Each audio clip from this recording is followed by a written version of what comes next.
Quarta-feira, dia 12 de março de 2025. Sejam todos muito bem-vindos, meus amigos, a mais um vídeo do canal Terra Brasilis News. Muito bem, olha só, parece mesmo que o tal PGR ignorou o prazo dado pelo ministro Moraes, né?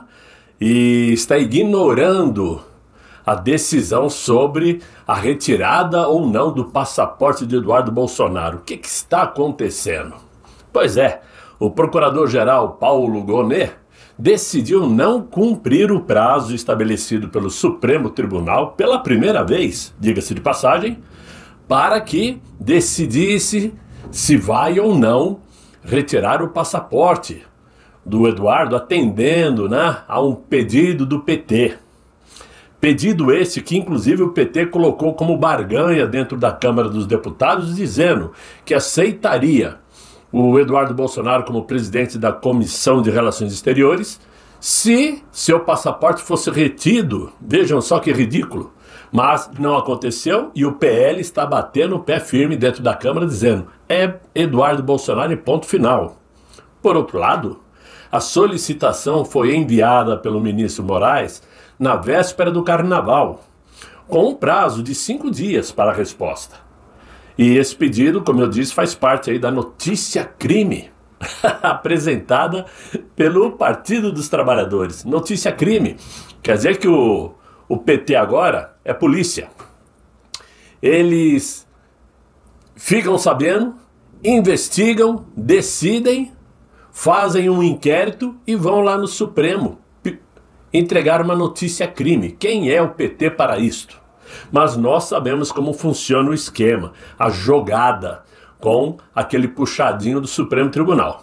Ok, eles acusam aí o Eduardo Bolsonaro de cometer um crime de lesa pátria, um crime contra a soberania nacional, como se eles, o PT, juntamente com o PSOL, já não tivesse feito o mesmo muitas outras vezes, indo aos Estados Unidos envenenar o governo de Jair Messias Bolsonaro. Segundo a petição, o Eduardo então teria articulado com políticos americanos ações para constranger e retaliar o Supremo Tribunal do Brasil.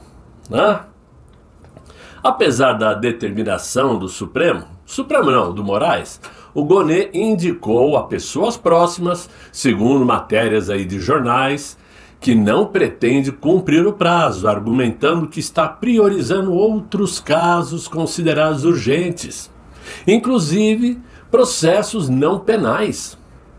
Desde quando Paulo Gonet está priorizando outras coisas para não atender o ministro Moraes? Até hoje, todos os pedidos ele atendeu rigorosamente. O procurador-geral avalia que, no caso do Eduardo, o prazo fixado seria impróprio, um termo jurídico usado para indicar que o descumprimento não gera consequências para o andamento do processo. Vamos parar para pensar o seguinte: o Paulo Gonet sabe muito bem que ele está naquela linha de frente para os possíveis sancionados pelo governo americano, já que ele é citado também naqueles documentos que mostram as ações aí, vamos dizer, arbitrárias da Suprema Corte Brasileira contra a Quinta Emenda Brasileira, que é o direito de livre expressão, o direito de ir e vir, a liberdade do cidadão se manifestar. Ou seja, ele sabe que a batata pode assar para o lado dele, mexendo com o Eduardo Bolsonaro. Por quê? Sancionar o Eduardo Bolsonaro, retirando seu passaporte, é atingir o próprio presidente americano Donald Trump, que chama Eduardo Bolsonaro de amigo. Esse talvez seja um dos motivos, não outro. Não existe motivos, porque até hoje Paulo Gonet não recusou nenhum pedido do ministro Moraes. Muito bem. Mas mudando um pouquinho de assunto, a manifestação que deverá ocorrer aí no próximo dia 16, manifestação pró-anistia, deve reunir, segundo aí pessoas ligadas ao movimento, cerca de 1 milhão de pessoas em Copacabana. Outros garantem que haverá mais de 500 mil pessoas. Claro, tudo isso se não chover, se não arrumarem alguma encrenca para colocar medo nas pessoas e eles desistirem de participar, mas fato é que o movimento foi muito bem engendrado, né? Muito bem preparado e deve então reunir uma multidão monumental e deverá ser transmitida para os Estados Unidos. E isso preocupa muito o governo atual. Hein? A manifestação pela anistia dos presos de 8 de janeiro, antes que se misture as conversas, tem essa previsão, porque os organizadores estão trabalhando com propagandas, informações, já ao longo de 2 meses, e isso vai ter resultado. O evento, impulsionado pelos aliados do nosso ainda presidente Jair Messias Bolsonaro, gerou então esse alerta de preocupação no atual mandatário brasileiro, que teme sim impactos negativos na imagem do Executivo e do Supremo Tribunal mundo afora. O mundo vai saber. Jornalistas como o Schellenberger, que é o americano, o português, o Tavares, e outros, mundo afora, vão registrar essa manifestação.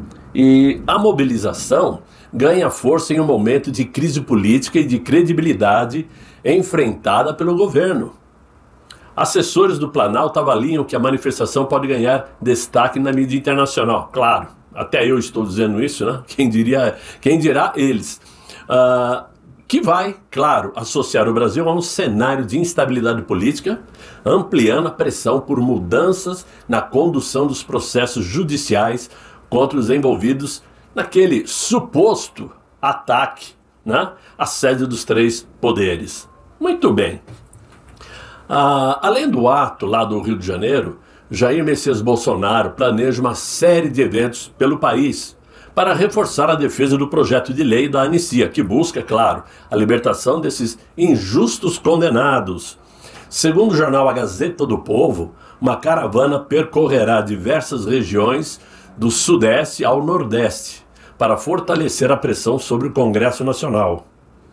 O presidente também articula apoio dentro do Republicanos, que é o partido do Tarcísio de Freitas, e que tem hoje como principal nome o presidente da Câmara, né? Claro, isso tudo chama muito atenção, porque a turminha, né, do Planalto sabe muito bem o efeito que uma manifestação maciça acaba trazendo contra o próprio governo, até porque o governo está passando por uma situação econômica muito difícil. Claro, temos aí também nomes influentes que poderão até estimular, como o próprio ex-presidente da Câmara, Arthur Lira, e o atual, o Hugo Mota, né, que é do Republicanos. Claro, o governador Tarcísio de Freitas talvez não compareça, tá? Mas é óbvio que ele está dando um apoio incondicional para isto. Jair Bolsonaro deve se reunir com o presidente da sigla, o Marcos Pereira, do Republicanos, né, antes do ato de Copacabana. No entanto, aliados do governo resistem à proposta, argumentando que o momento político não favorece uma discussão do PL, do Partido Liberal. Não sei porquê, mas verdade é que se o Hugo Mota quer ter vida fácil na Câmara dos Deputados, vai ter que se relacionar muito bem com o Partido Liberal. Uma pesquisa aí do Instituto Ranking dos Políticos, que foi divulgada pelo jornal Estado de São Paulo, mostra que o Congresso Nacional está dividido sobre a PL da anistia. Na Câmara dos Deputados, 50% dos parlamentares apoiam o projeto, enquanto 41,8% são contra. No Senado, o apoio é de 46,2%, com 38,4% de oposição. Muito bem. O levantamento entrevistou aí 110 deputados de 18 partidos e 26 senadores de 11 partidos. A manifestação, então, nesse domingo, será um teste de força para um termômetro para avaliar a disposição do Congresso Nacional em pautar a anistia ou não. Definitivamente saberemos. O governo, obviamente, o atual governo, né, está acompanhando com muita atenção os desdobramentos, sabendo dos riscos de que o evento amplifique um desgaste político para o mandatário do Brasil. Meu Deus! Agora, mudando outra vez de assunto, o Senado está acelerando uma votação de projeto que autoriza uma retaliação contra os Estados Unidos. Ah, o Brasil ficou grande agora, hein? O Brasil ficou macho. Eles faz, nós faz. Hã? Se eles brigam, nós briga. É eles contra nós. Deve ser assim que o mandatário deve estar pensando. O aval dessa retaliação é nada mais nada menos que Davi Alcolumbre, né? Que apoia essa tramitação e foi comunicado para a senadora Tereza Cristina, né? Que é do grupo do agro, né? A bancada do agro, por isso ela foi escolhida senadora do nosso presidente Jair Messias Bolsonaro, e ela é a relatora do projeto, que costurou um texto em acordo com o Itamaraty e com a equipe do vice-presidente Geraldo Alckmin. Ora, trata-se de uma resposta às sobretaxas adotadas por Donald Trump lá nos Estados Unidos contra o aço e o alumínio. Então eu me pergunto, por que a Tereza Cristina entrou nessa briga? Se não é a área dela, sabe? Mas política a gente sabe como funciona. As tarifas entraram em vigência hoje, quarta-feira. As tarifas que o Donald Trump colocou de 25% sobre a exportação brasileira de aço e alumínio. Donald Trump também promete iniciar em 2 de abril a cobrança de tarifas recíprocas sobre os parceiros comerciais. Aquelas tarifas sobre produtos que o Brasil manda para os Estados Unidos, por exemplo, pagando 10%, um exemplo, e os Estados Unidos mandam para o Brasil e tem que pagar 20%. Ou seja, os Estados Unidos perdem dinheiro. É claro que quando a gente fala assim, dá a impressão que a gente está torcendo para o Brasil se ferrar. Não é nada disso. A gente está torcendo para que o Brasil ponha na cabeça definitivamente que ele não é mais importante que os Estados Unidos, que ele não é mais forte que os Estados Unidos e que o Brasil não pode continuar nesta toada de querer transformar a nossa pátria brasileira num país comunista. Temos que entrar na linha, voltar aos eixos. É isso que nós queremos. Mas se o atual mandatário quer briga, eu acho que ele escolheu a pessoa errada para brigar. No caso do etanol, produto para o qual a tarifa de importação no Brasil é de 18%, os Estados Unidos poderão elevar sua alíquota sobre o biocombustível brasileiro para esse mesmo patamar. Hoje o Brasil, para mandar o etanol para os Estados Unidos, paga somente 2% de tarifa, enquanto os Estados Unidos paga 18% para mandar o etanol de milho para o Brasil. Donald Trump vai aumentar para 18% também. É a reciprocidade.